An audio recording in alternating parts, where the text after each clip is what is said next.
morning. I am Renu Kapoor. I live in Sikandra, Agra.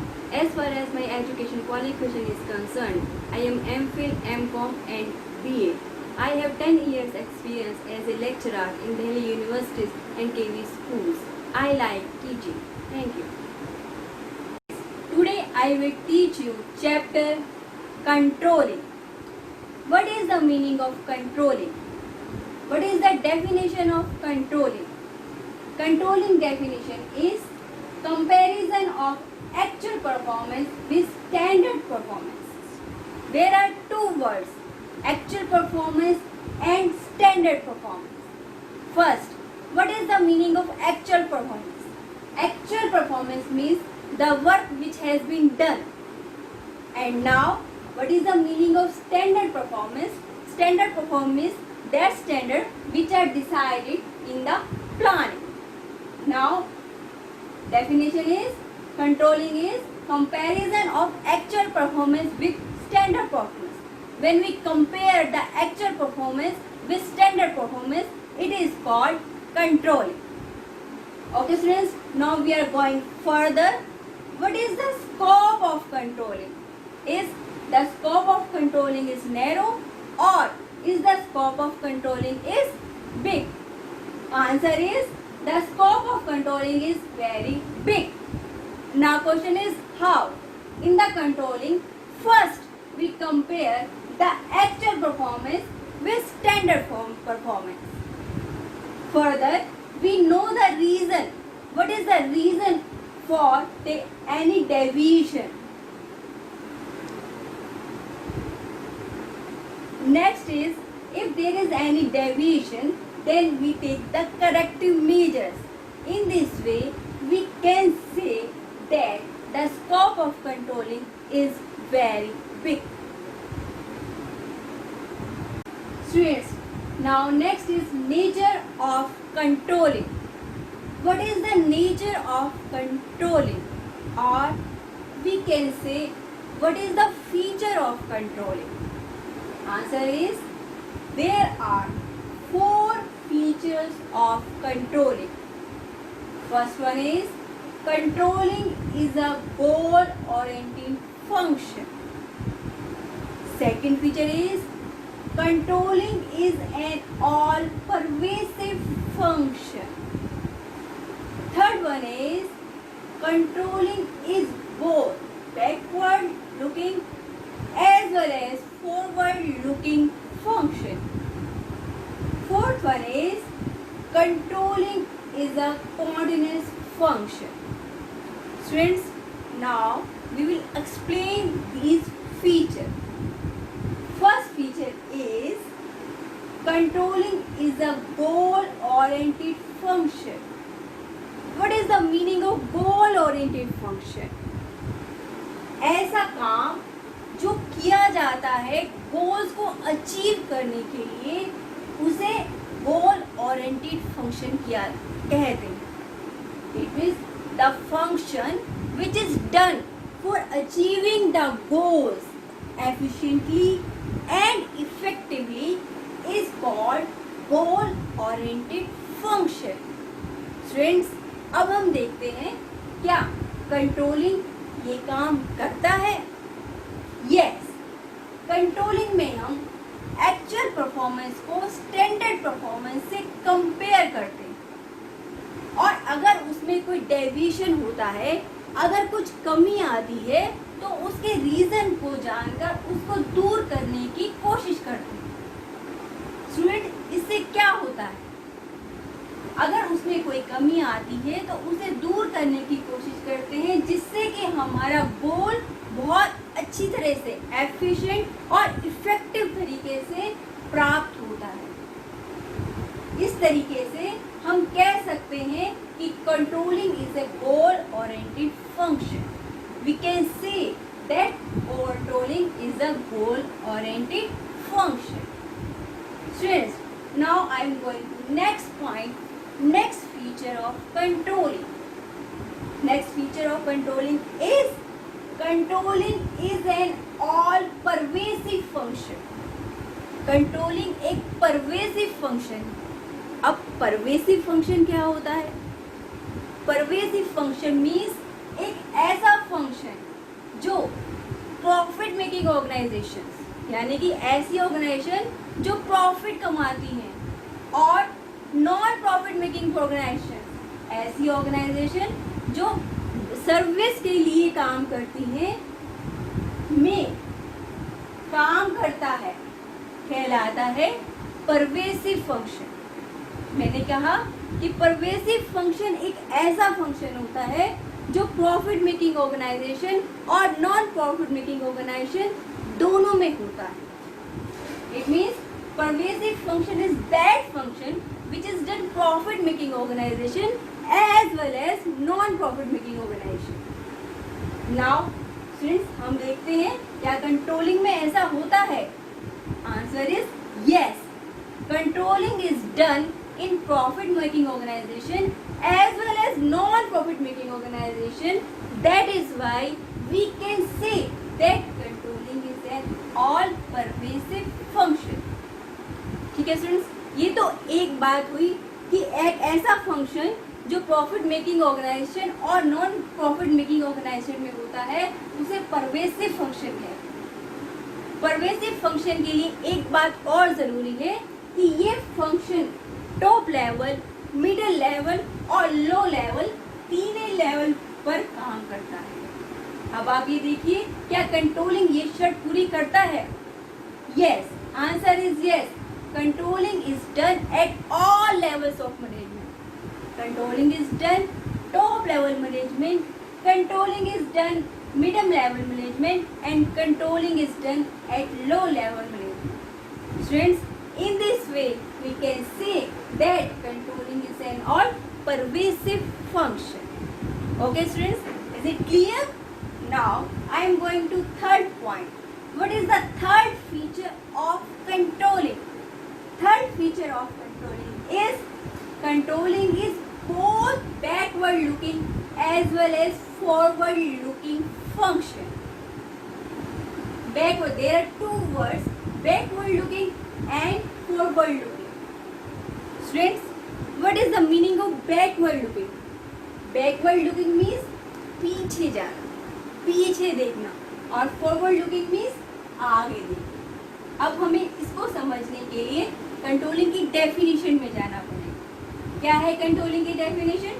Controlling की definition है comparison of actual performance with standard performance, यानी कि जो काम हो चुका है उसकी तुलना हम स्टैंडर्ड परफॉर्मेंस से करते हैं। जो काम हो चुका है इसका मतलब हम बैक में जा रहे हैं, वी आर गोइंग बैक, हम बैक में देख रहे हैं कि क्या काम हुआ है। क्या है कंट्रोलिंग की डेफिनेशन? हम कंपेयर करते हैं एक्चुअल वर्क की स्टैंडर्ड परफॉर्मेंस से, एक्चुअल वर्क की स्टैंडर्ड वर्क से परफॉर्मेंस से कंपैरिजन करते हैं और उसके बाद उसके कारणों को जानने की कोशिश करते हैं। क्यों जानने की कोशिश करते हैं? कि आगे वो काम ना हो, आगे वो कमी ना हो। इसका मतलब अब हम क्या कर रहे हैं? हम आगे देख रहे हैं। जब हम एक्चुअल परफॉर्मेंस की स्टैंडर्ड परफॉर्मेंस से तुलना करते हैं, यानी कि हम पीछे देख रहे हैं, और जब हम उसके डेविएशन जान के, कारण जानकर उसको दूर करने की कोशिश करते हैं, तो ये इसका मतलब कि हम आगे देख रहे हैं। It means controlling is both backward looking as well as forward looking function. Now next feature is, it means fourth feature, controlling is an continuous function. Controlling एक चलने वाला, सदा चलने वाला कार्य है। स्टूडेंट, ऐसा नहीं है कि आपने कंट्रोलिंग कर दी, एक बार कर दी और काम खत्म हो गया। नहीं, ऐसा नहीं है। ये चलने वाला काम है, सदा चलने वाला काम है, सतत कार्य है कि आपने किया, आपने एक्चुअल परफॉर्मेंस की स्टैंडर्ड परफॉर्मेंस से तुलना करी और उसमें कोई कमी आई तो आपने उसके कमी को जाना और उसे ठीक किया। तो इसका अर्थ ये नहीं हुआ कि काम खत्म हो गया।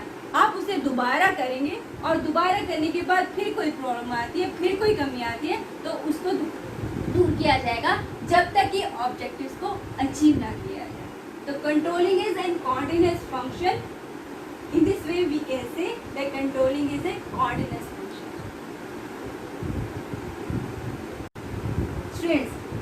am repeating these features.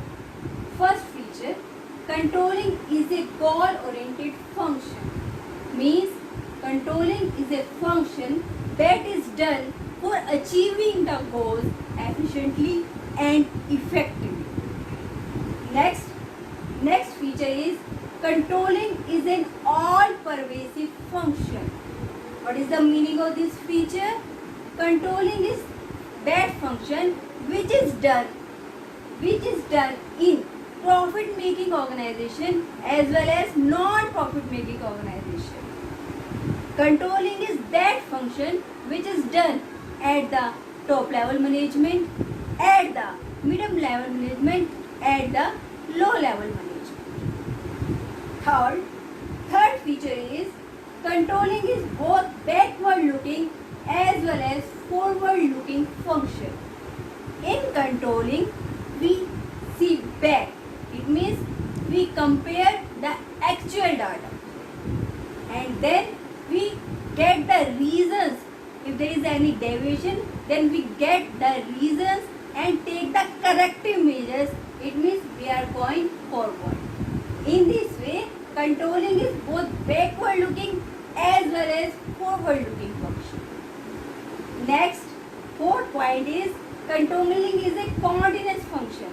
It means it is not one time function, it is going function.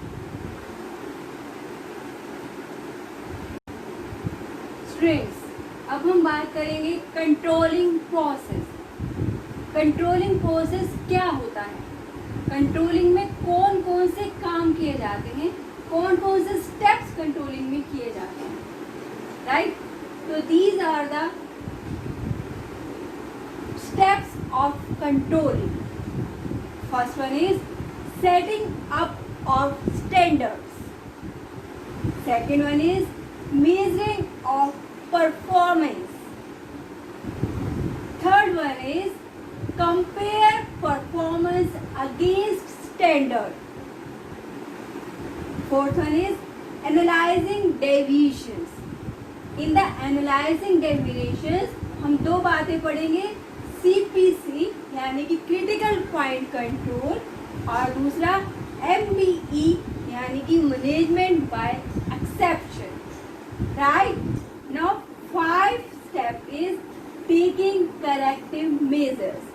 Students, these are the steps of controlling process. यानी कि कंट्रोलिंग प्रोसेस में ये स्टेप्स किए जाते हैं. ठीक है स्टूडेंट्स, अब हम इन स्टेप्स को डिटेल में पढ़ेंगे. चलिए सबसे पहले फर्स्ट स्टेप की ओर पढ़ते हैं. फर्स्ट स्टेप है setting up of standards. Student, इसको समझने के लिए हमें कंट्रोलिंग की डेफिनेशन में जाना होगा. What is the definition of the controlling? Definition of controlling is comparison of actual performance with standard performance is called controlling. Right?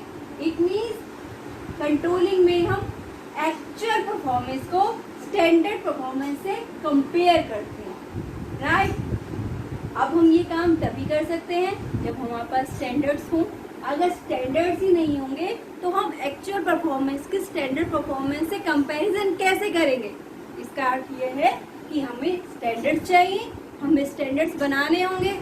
ठीक है, तो सबसे पहला स्टेप है कंट्रोलिंग प्रोसेस का, क्या है? सेटिंग ऑफ स्टैंडर्ड्स, यानी कि स्टैंडर्ड्स बनाना. ठीक है, अब स्टूडेंट्स हम देखते हैं कि स्टैंडर्ड्स कैसे बनते हैं, क्या क्वालिटीज होनी चाहिए स्टैंडर्ड्स. ठीक है, तो पहला फंक्शन है setting up of standards, standards बनाना. Now what are the qualities of standards? Standards में कौन कौन सी क्वालिटीज होनी चाहिए?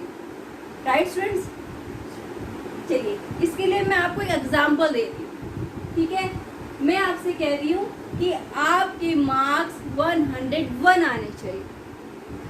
क्लियर? 101 आने चाहिए. Is it possible? Tell me student, is it possible?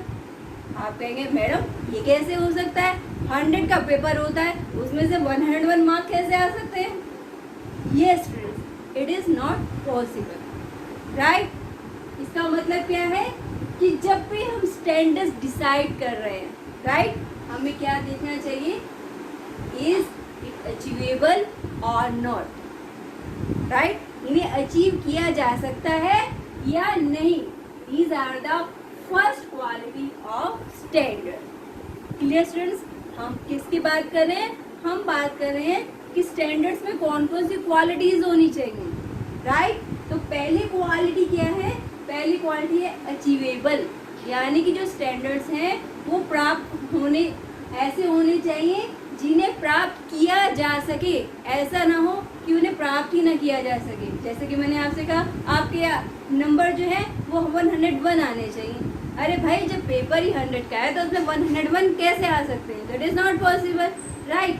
तो आपको स्टैंडर्ड्स डिसाइड करते समय ये ध्यान रखना चाहिए कि वो जो है स्टैंडर्ड्स प्राप्त करने योग्य हो, अचीवेबल हो, ठीक है। अब हम दूसरी बात करते हैं। अब आपने कहा कि जी हमने तो स्टैंडर्ड ऐसे बना दिए कि बहुत हाई फाई बना दिए, बहुत ज़्यादा ऊंचे बना दिए, तो उसे प्राप्त करना तो बहुत मुश्किल होगा। तो आपको क्या ध्यान में रखना है कि स्टैंडर्ड बहुत हाई भी नहीं होने चाहिए कि आपने इतने ऊंचे बना दिए, इतने हाई स्टैंडर्ड्स बना दिए कि उन्हें अचीव करना ही मुश्किल हो जाए। तो आपको स्टैंडर्ड्स ऐसे बनाना चाहिए जो कि प्राप्त किए जा सके, राइट। तो पहली क्वालिटी क्या है, पहली आपने जब भी स्टैंडर्ड्स डिसाइड करने हैं, सेट करने हैं, तो पहली बात ये ध्यान में रखनी है कि वो प्राप्त करने योग्य हो, उन्हें प्राप्त किया जा सके। It is the first condition of setting up of standards. Is it clear students? Okay, now I am going next. अब आपने ऐसे स्टैंडर्ड कर लिए जो जिसे हम प्राप्त किया जा सकता है, बहुत ज़्यादा ऊंचे नहीं बनाए, ठीक बनाए, ठीक है। अब हम आगे चलते हैं। अब दूसरा है, दूसरी क्या होनी चाहिए, दूसरी बात क्या ध्यान में रखनी चाहिए जब आप स्टैंडर्ड बनाते हैं। What is the next point we should be consider when we are setting up the standards, is it, second point is short term. Second point is short term. What is the meaning of short term? Short term means जो standards हैं वो short term के लिए बनाने चाहिए, long term के लिए नहीं बनाने चाहिए, राइट। लॉन्ग टर्म के लिए नहीं बनाने चाहिए, शॉर्ट टर्म के लिए बनाने चाहिए, जिससे कि उनका कंपैरिजन जो है वो इजी हो, और जैसे ही डेविएशन निकले, अगर कोई गलती होती है तो तुरंत ही उस पर करेक्टिव मेजर्स लेके उसे दूर किया जा सके। इसलिए this is second quality of standards है, ये जो स्टैंडर्ड्स हैं वो शॉर्ट टर्म के लिए बनाने चाहिए। अब ये भी हो सकता है कोई स्टूडेंट कहे, मैडम अगर हमें लॉन्ग टर्म के लिए बनाना पड़े तो हम क्या करें, क्या हम नहीं बनाएंगे? नहीं स्टूडेंट्स, ऐसा नहीं है। अगर लॉन्ग टर्म के लिए बनाना पड़े तो क्या करेंगे, उसको शॉर्ट टर्म में डिवाइड कर दें, right. But I am saying कि अब कभी ज़रूरत पड़े कि आपको लॉन्ग टर्म के लिए बनाना पड़े, स्टैंडर्ड्स लॉन्ग टर्म के लिए बनाना पड़े, तो हम क्या करेंगे, हम उसे शॉर्ट टर्म्स में डिवाइड कर देंगे, right. We will divide that standards into short. Is it clear students? Now I have told you two qualities of standards. First is achievable, second is short, right? Now I am going further. Third point is resources. Resources, right? What is the meaning of resources? Resources is जब भी आप standard set कर रहे हैं तो आपको ये भी देखना होगा कि ऑर्गेनाइजेशन के रिसोर्सेज कितने हैं, ऑर्गेनाइजेशन के रिसोर्सेज कितने हैं। फॉर एग्जांपल, आपने सेल्स का टारगेट बहुत ज़्यादा डिसाइड कर लिया, लेकिन प्रोडक्शन के लिए ऑर्गेनाइजेशन के पास रिसोर्सेज ही नहीं है, तो हाउ इज इट पॉसिबल? ये कैसे पॉसिबल होगा कि आप उस स्टैंडर्ड को अचीव कर सके जब ऑर्गेनाइजेशन के पास इतने रिसोर्सेज ही नहीं है कि वो इतना प्रोडक्शन कर सके? तो उस स्टैंडर्ड को प्राप्त करना भी आसान नहीं होगा। तो कहने का मतलब क्या हुआ स्टूडेंट्स, कि रिसोर्सेज, कि जब भी स्टैंडर्ड सेट किए जाए तो ऑर्गेनाइजेशन के रिसोर्सेज को ध्यान में रखा जाए। What are the resources of the organisation? Are resources of the organisation are sufficient? जो हम स्टैंडर्ड रख रहे हैं, क्या उनको प्राप्त करने के लिए ऑर्गेनाइजेशन के जो रिसोर्सेज है वो सफिशिएंट है? अगर ऐसा नहीं है तो स्टैंडर्ड्स को प्राप्त नहीं किया जा सकता। ठीक है, तो तीसरा पॉइंट क्या है? तीसरा पॉइंट है resources. Standards resources of the organisation के अकॉर्डिंग ही सेट करनी चाहिए।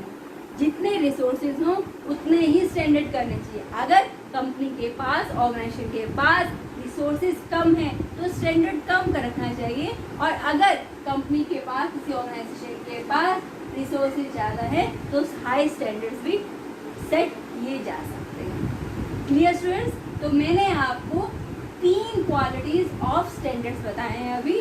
पहला अचीवेबल, दूसरा शॉर्ट टर्म, और तीसरा रिसोर्स।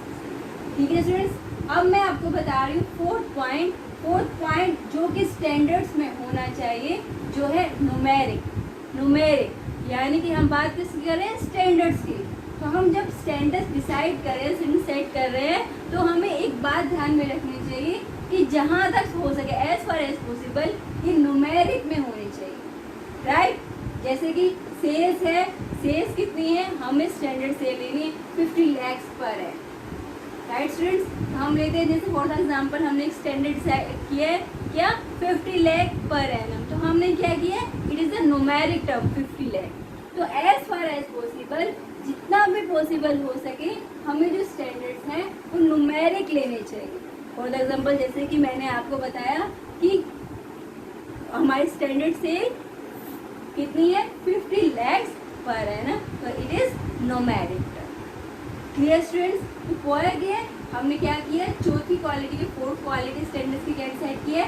It is numeric. जहाँ तक हो सके न्यूमेरिक होनी चाहिए। ऐसा क्यों है स्टूडेंट्स? क्योंकि इसका कंपैरिजन करना इजी हो जाता है। इसलिए जो हम क्वालिटी लेते हैं कि जब भी स्टैंडर्ड सेट करते हैं तो कोशिश करते हैं कि ज़्यादा से ज़्यादा स्टैंडर्ड जो है न्यूमेरिक ले। Clear students? तो हमने अभी तक आपको कितने बताए? 4 बताए हैं। हम बात कर रहे हैं पहले पॉइंट की, setting up of standard. Standard set करते समय कौन कौन सी बातें ध्यान में रखनी चाहिए। तो हमने 4 पॉइंट्स बताए हैं। अब हम 5वें पॉइंट की चलते हैं।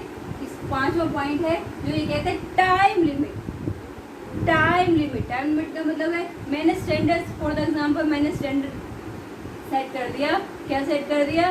कि प्रॉफिट होना चाहिए कितना? 40 लाख। ठीक है, 40 लाख। अब 40 लाख मैंने कर दिया प्रॉफिट, और टाइम लिमिट कोई दी नहीं। इस साल होना चाहिए, हाफ ईयरली है, ईयरली है, कैसे है, क्वार्टरली है, तो मैंने कोई नहीं दिया, तो उसकी कोई वैल्यू नहीं होता, उसका कोई अर्थ नहीं होता। तो आपको क्या करना है? जब भी आपने स्टैंडर्ड्स सेट करने हैं तो आपने क्या करना है स्टूडेंट्स कि उसकी टाइम लिमिट, जो भी स्टैंडर्ड बनाए उसमें टाइम जरूर मेंशन करें कि कितने टाइम में वो स्टैंडर्ड आपको प्राप्त करना है। राइट? जैसे मैंने कहा सेल के बारे में बात करी, तो सेल करी 50 लाख पर एनम, तो मैंने टाइम दिया per annum.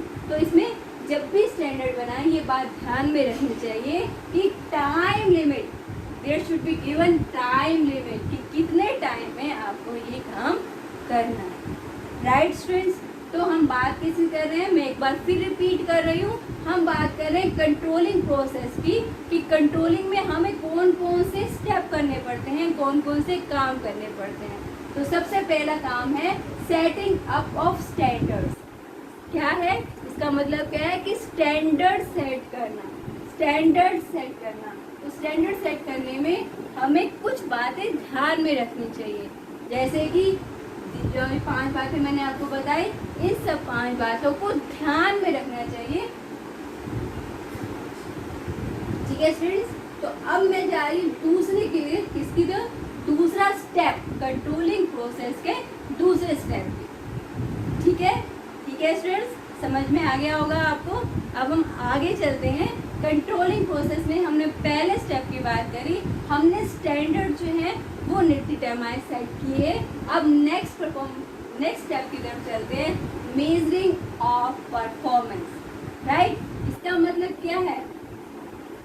Measuring of performance, इसका मीनिंग क्या है स्टूडेंट्स? जैसे कि हमने पहले किया था कि इसको जानने के लिए, इसको समझने के लिए हमें कंट्रोलिंग की डेफिनेशन की तरफ जाना पड़ेगा कि कि कंट्रोलिंग की डेफिनेशन क्या है, कंट्रोलिंग का अर्थ क्या है। कंट्रोलिंग की डेफिनेशन है comparison of actual performance with standard performance. Right students, यही डेफिनेशन है, यही हमने अभी तक डिस्कस किया है। राइट, तो हमने स्टैंडर्ड्स तो फर्स्ट स्टेप में कर लिए, फर्स्ट स्टेप में कंट्रोलिंग प्रोसेस के फर्स्ट स्टेप में स्टैंडर्ड्स तो हमने सेट कर लिए, लेकिन अब स्टैंडर्ड परफॉर्मेंस की एक्चुअल परफॉर्मेंस से कंपैरिजन भी तो करना है। राइट, स्टैंडर्ड्स का एक्चुअल परफॉर्मेंस से कंपैरिजन भी तो करना है। तो कंपैरिजन कैसे होगा, जब हम एक्चुअल परफॉर्मेंस को मेजर करेंगे तभी तो हम उसका कंपैरिजन कर पाएंगे। ठीक है ना स्टूडेंट्स, ठीक है ना। तो अब हम क्या करेंगे, अब मेजरिंग ऑफ परफॉर्मेंस, हम एक्चुअल परफॉर्मेंस को मेजर करेंगे। ठीक है, तो सेकंड स्टेप क्या हुआ, हम बात करें किसकी बात करें स्टूडेंट्स, हम बात करें कंट्रोलिंग प्रोसेस की। कंट्रोलिंग में हमें कौन कौन से कंट्रोलिंग जो फंक्शन है, कंट्रोलिंग जो मैनेजमेंट का फंक्शन है, उसमें हमें कौन कौन से स्टेप्स करने होते हैं, हम इसकी बात कर रहे हैं। तो इसमें है मेजरिंग ऑफ परफॉर्मेंस की एक्चुअल परफॉर्मेंस जो भी है उसको मेजर करना, ये है second step of controlling process. ठीक है स्टूडेंट्स, यहाँ तक आपको समझ आ गया होगा। अब हम आगे चलते हैं कि किस तरीके से ये काम किया जाए। चलिए स्टूडेंट्स आगे चलते हैं। मेजरिंग ऑफ परफॉर्मेंस, अब एक एग्जांपल मैं आपको यहाँ देना चाहूँगी कि इम्प्लॉइज, एक ऐसा इम्प्लॉय है जो काम कुछ नहीं करता लेकिन वो उसके आगे पीछे घूमता है। ठीक है, कभी उसका काम कर दिया, कभी पानी पिला दिया, कभी चाय पिला दी, उसका सामान ला दिया, इधर से उधर कर दिया। ठीक है, कुछ पैसे वैसे दे दिए। राइट, और एक ऐसा एम्प्लॉई है जो अपना काम बहुत ही ईमानदारी से करता है, बहुत अच्छी तरीके से करता है, उसकी परफॉर्मेंस बहुत अच्छी है। ठीक है स्टूडेंट्स, मैं आज सेकंड पॉइंट डिस्कस कर रही हूँ। इसमें मैंने दो तरह के एम्प्लॉयज लिए हैं। एक ऐसा एम्प्लॉय जो कि काम नहीं करता, बॉस के आगे पीछे घूमता है, जैसे कि पानी पिलाना, चाय पिलाना, उसका काम करना, घर के काम करना, ऑफिस के काम करना। और एक दूसरी तरफ एक ऐसा एम्प्लॉय है जो बहुत अच्छी तरीके से ईमानदारी से अपना काम करता है, अपने काम में निपुण है, बहुत स्किलफुल है, उसकी परफॉर्मेंस भी बहुत अच्छी है। ठीक है, then we are now it is the time of measuring of performance. अब जब उसकी परफॉर्मेंस चेक करने की बारी आती है तो जो मैनेजर है वो किसकी तरफ ज्यादा करेगा, किसकी परफॉर्मेंस अच्छी आंकेगा, ऐसा एम्प्लॉय जो काम नहीं कर रहा है लेकिन उसके आगे पीछे घूम रहा है, या एक ऐसा एम्प्लॉय जो काम तो बहुत अच्छी कर रहा है लेकिन वो जो है वो उसके आगे पीछे नहीं घूम रहा। ठीक है स्टूडेंट्स, तो मेजरिंग ऑफ परफॉर्मेंस, इस स्टेप में ये बात ध्यान रखनी है कि जब भी ये काम किया जाए तो ऐसे एम्प्लॉयज को परफॉर्मेंस अच्छी आती जाए जो अपने काम में निपुण है, ना कि ऐसे एम्प्लॉय जो कि इधर उधर के काम में व्यस्त है। Right students, now I am discussing second point. In the second point, manager should consider the performance of the employee. Right, I am saying manager should consider the performance of the employee. Right? तो ये बात जब भी actual performance major की जाए, ये बात ध्यान में रखनी चाहिए कि कर्मचारियों को, एम्प्लॉयज को उनकी स्किल के आधार पर आंका जाए, ना कि किसी और बात। ठीक है स्टूडेंट्स, ये बात क्लियर हो गई। अब हम दूसरे स्टेप की ओर चलते हैं। ये तो बात हो गई एम्प्लॉयज की, अब हम बात करें मैनेजर्स की। ठीक है, अगर हमें मैनेजर्स की परफॉर्मेंस को जांचना हो तो हम कैसे जांचेंगे स्टूडेंट्स, क्या आप मुझे बता सकते हैं कि अगर किसी मैनेजर की परफॉर्मेंस को जांचना हो तो आप कैसे जांचेंगे, क्या तरीका होगा उनका जांचने का? चलिए स्टूडेंट, मैं बताती हूँ। फॉर द एग्जाम्पल, इसके लिए एक एग्जाम्पल लेती हूँ छोटा सा। जैसे कि हमने मैनेजर्स की बात करी तो हम बात करते हैं किसकी, research department, research and development market जो डिपार्टमेंट है उसकी बात करते हैं। उसका जो मैनेजर है उसकी परफॉर्मेंस जांचते हैं, तो कैसे जांचेंगे? एक फाइनेंशियल डिपार्टमेंट है, उसका जो मैनेजर है उसकी परफॉर्मेंस कैसे जांचेंगे? तो हम मैनेजर्स की परफॉर्मेंस कैसे जांचेंगे? एम्प्लॉयज़ की परफॉर्मेंस तो हमने जांच ली कि अगर हमें एम्प्लॉयज़ की परफॉर्मेंस जांचनी है तो हम किस तरह जांचेंगे। अब हमें ये देखना है कि अगर हमें मैनेजर्स की परफॉर्मेंस जांचनी है तो हम किस तरह जांचें। ठीक है, तो हम दो बार कह रहे हैं, एक तो रिसर्च डिपार्टमेंट है, एक फाइनेंशियल डिपार्टमेंट है। अगर रिसर्च डिपार्टमेंट में हमने करना है, जांचनी है, जिसका मैनेजर है उनकी परफॉर्मेंस जांचनी है, तो हम कैसे जांचेंगे। हम क्या करेंगे, how will you measure the performance of the research developer of the manager of the research department, right. तो हम क्या करेंगे, इट इज अ क्वेश्चन, कैसे हम जांचेंगे स्टूडेंट्स, क्या आप मुझे बता सकते हैं कैसे जांचेंगे। अगर हम किसी डिपार्टमेंट के मैनेजर की एफिशिएंसी, उसकी परफॉर्मेंस जानना चाहते हैं तो हम कैसे जांचेंगे। ठीक है स्टूडेंट्स, एक छोटा सा एग्जांपल लेती हूँ मैं इसके साथ। जैसे कि पॉलिटिक्स में जाते हैं, राइट। पॉलिटिक्स में अगर हम जानना चाहते हैं कि किसी मंत्री की परफॉर्मेंस क्या है, उसने कितना काम किया है, तो हम क्या करते हैं, उसके डिपार्टमेंट में जाके देख लेते हैं भाई कितना काम हुआ है। अगर काम हुआ है तो उसकी परफॉर्मेंस अच्छी है, अगर उसका काम नहीं हुआ तो इससे आने कि उसने कुछ भी नहीं किया है। ठीक है स्टूडेंट्स, तो इसी तरीके से ऑर्गेनाइजेशन में अगर हमें किसी मैनेजर की परफॉर्मेंस जांचनी हो, ठीक है, हम बात किसी कर रहे हैं सेकंड पॉइंट की, सेकंड स्टेप की, मेजरिंग ऑफ परफॉर्मेंस। अगर हमें ऑर्गेनाइजेशन में जानना है, क्या जानना है, परफॉर्मेंस जाननी है इसकी मैनेजर की, तो हम क्या करेंगे, देखेंगे कि उसके डिपार्टमेंट में कोई नई टेक्निक आई है या नहीं आई है, राइट। अगर नई टेक्निक आई है इट मीन्स परफॉर्मेंस जो है बहुत अच्छी है। अगर वही पुरानी टेक्निक्स चल रही हैं इट मीन्स भाई परफॉर्मेंस थोड़ी कम है। ठीक है, जो हमने बनाई थी उसके अकॉर्डिंग नहीं है, राइट। तो हमने बात करी मेजरिंग ऑफ परफॉर्मेंस में जो सेकंड स्टेप है कंट्रोलिंग प्रोसेस का, उसमें हमने दो बातें करी, क्या कि एम्प्लॉयज़ की परफॉर्मेंस चेक करनी है तो कैसे चेक करनी है, ठीक है, और दूसरी बात हमने चेक करा कि मैनेजर्स की परफॉर्मेंस अगर चेक करनी है तो हमें क्या करना चाहिए। ठीक है स्टूडेंट्स, तो दो बातें हमने ध्यान करी थी, मेजरिंग ऑफ परफॉर्मेंस। स्टूडेंट्स आपको समझ में आ गया होगा। चलिए थोड़ी और आगे चलते हैं, इसी में ही कंट्रोलिंग प्रोसेस के सेकंड स्टेप में ही थोड़ा सा और आगे चलते हैं। क्या, किस तरह थोड़ा सा और आगे चलते हैं कि हमें मेजरिंग ऑफ परफॉर्मेंस करने में कौन सी बात ध्यान में रखनी चाहिए, राइट। तो what is the next thing is, क्या सेकंड थिंग है, कौन सी सेकंड थिंग होनी चाहिए, राइट। मेजरिंग ऑफ परफॉर्मेंस, जब आप परफॉर्मेंस चेक कर रहे हैं तो कौन सी बात आपको ध्यान में रखनी चाहिए, दैट इज द क्या बात है वो, कि स्टैंडर्ड यूनिट और जो आप मेजर कर रहे हैं, राइट, दोनों सेम होनी चाहिए। क्लियर, दोनों सेम होनी चाहिए। फॉर एग्जाम्पल आपने स्टैंडर्ड्स तो बनाए हैं किसमें, यूनिट्स में। क्लियर, आपने जो स्टैंडर्ड सेट किए हैं स्टूडेंट ध्यान से सुनिएगा, इससे अगर ये नहीं होगा तो मिसकंसेप्शन हो सकता है, गलत रिजल्ट्स आ सकते हैं। ठीक है, तो हम बात किसी कर रहे हैं मेजरिंग ऑफ परफॉर्मेंस की, कि परफॉर्मेंस कैसे चेक करनी है। तो परफॉर्मेंस चेक करने में आपको ये बात ध्यान में रखनी है कि स्टैंडर्ड्स जो है, स्टैंडर्ड जिसमें बनाए हैं उसको कंपैरिजन भी उन्हीं यूनिट्स में करना चाहिए, राइट। जैसे आपने स्टैंडर्ड्स बनाए कितने कि 1000 यूनिट्स, प्रोडक्शन जो है वो 1000 यूनिट्स होगा, तो जो आपका एक्चुअल हुआ तो आपकी कंपैरिजन किसे करेंगे, जो एक्चुअल यूनिट्स हैं उससे कंपेयर करेंगे। मैं एक बार दोबारा दोहराती हूँ कि जो एक्चुअल है और जो स्टैंडर्ड है उनकी यूनिट जो है वो सेम होनी चाहिए।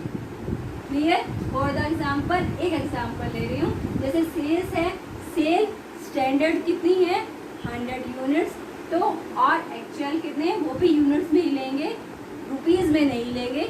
जैसे हम अगर सेल्स रुपीज़ में ले लें और उसमें यूनिट्स में ले लें, स्टैंडर्ड यूनिट्स में ले लें, तो जो रिजल्ट है वो रिजल्ट अप्रोप्रिएट नहीं निकलेगा, सही नहीं निकलेगा। तो क्या करना है, दोनों की यूनिट जो है वो सेम होनी चाहिए। तो हम क्या करेंगे, फॉर द एग्जाम्पल सेल्स है, सेल्स का स्टैंडर्ड हमने डिसाइड किए 100 यूनिट्स, तो एक्चुअल लेंगे वो भी यूनिट्स में लेंगे, और वो अगर हुआ 80 यूनिट्स तो हम उसका कंपैरिजन करके उसका डेविएशन जो है वो निकाल। अब हम स्टूडेंट्स नेक्स्ट स्टेप की बात करते हैं। नेक्स्ट स्टेप है compare performance against standard. It means compare actual performance against standard. We will compare what is the actual performance and what is the standard performance. दोनों के बीच में comparison करेंगे और जो deviation है वो निकालेंगे. Dear students, for the example मैं ले रही हूँ, अगर suppose standard सेल जो है वो है 100 यूनिट्स और actual performance है वो है 120 यूनिट्स, तो स्टूडेंट्स कितना डेविएशन आया, बताइए स्टूडेंट्स कितना डेविएशन आया.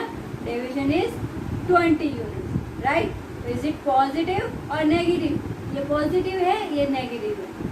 बिल्कुल सही बात स्टूडेंट्स, ये जो है पॉजिटिव है.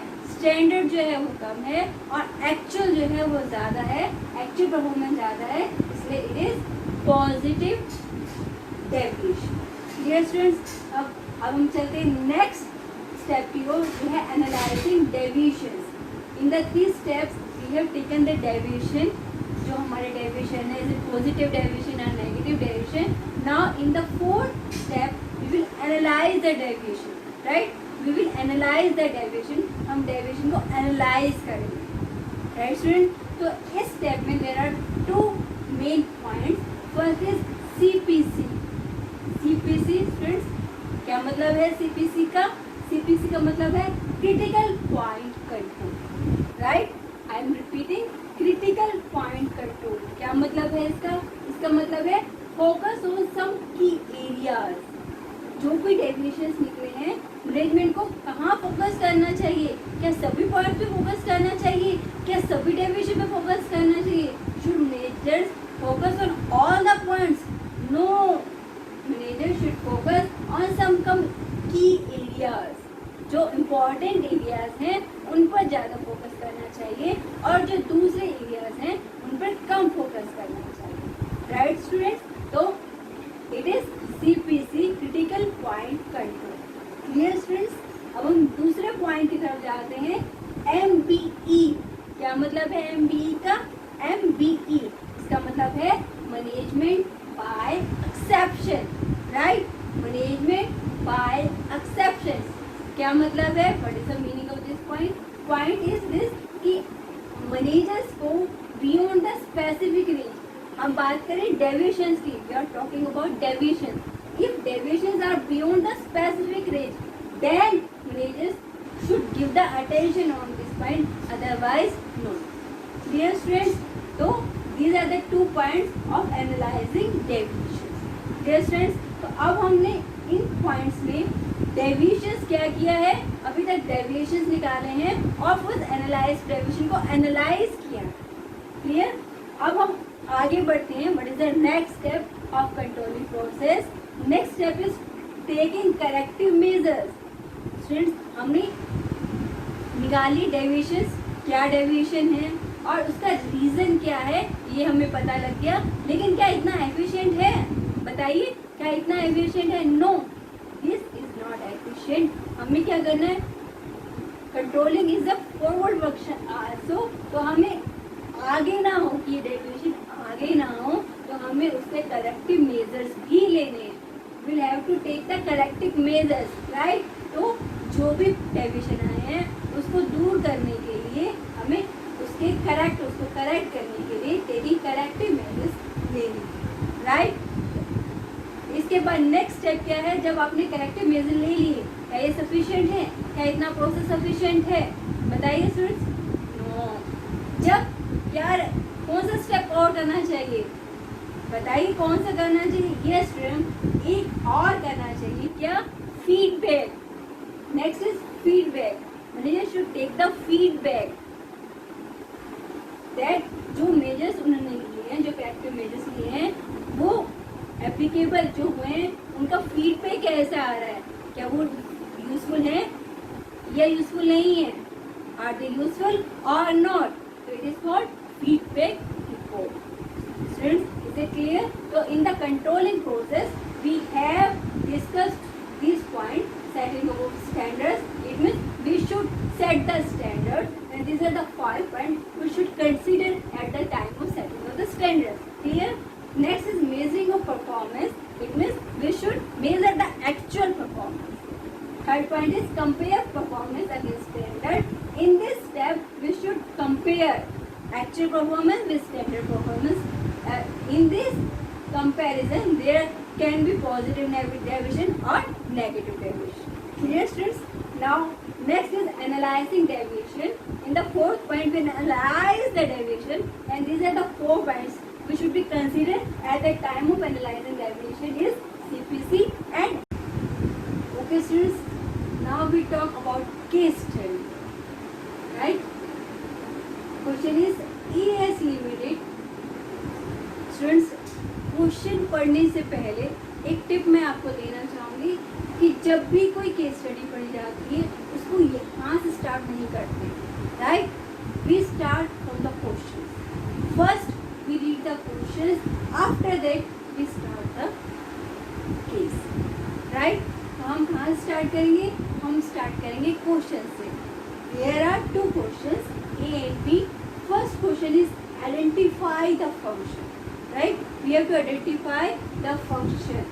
And second part is state the steps of function. What are the steps of the functions?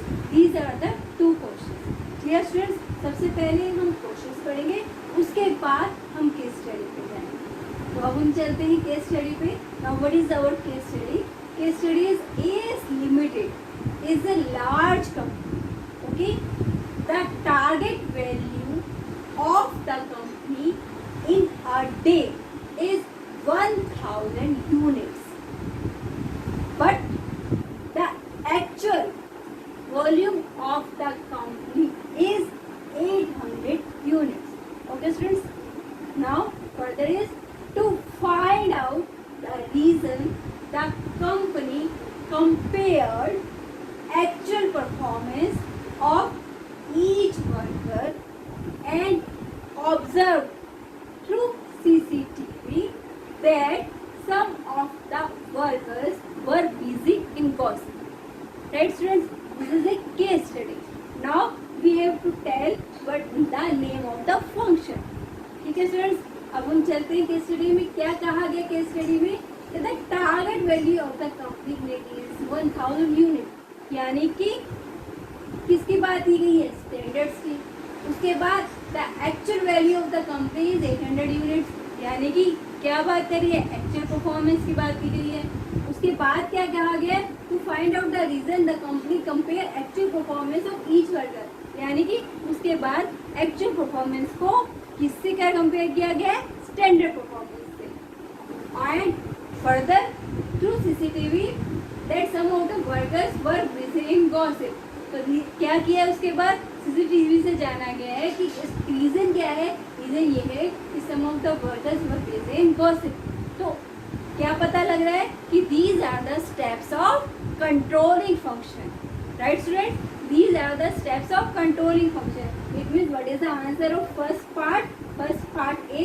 First part answer of first part A is the name of the function is control. Clear, students? Now we are going further. State the steps of function. Steps of functions are, this is the target value of the company in day is 1000 unit. It means it is setting up standards. Next is but the actual value of the company is 800 units. It means measurement of performance. To find out the reason the company compared actual performance of each worker. It means comparison of actual performance with standard performance, and observe that through CCTV that some of the workers were busy in gossiping is analyzing deviation. Okay, students, this is the answer of the second part, step of the function. Thank you very much.